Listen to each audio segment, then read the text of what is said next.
Two of our most popular programs right now are our Little Ninja program and our Kinder Kicker program. And essentially they're the same program. The Little Ninjas are 4 and 5-year-olds and the Kinder Kickers are 6 and 7-year-olds. And at that age, every child has a different focus, different attention span, different motor skills. So that's really what the parents are bringing their children in here for. It's not so much about learning martial arts, but it's learning how to learn martial arts.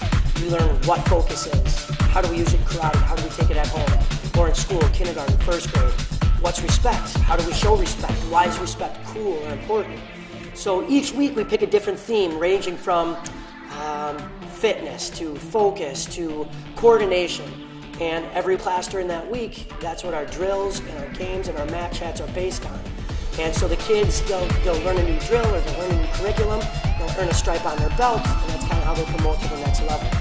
Again, this program is really for them to learn how to learn and prepare them for our level 1 and our junior basic martial art program.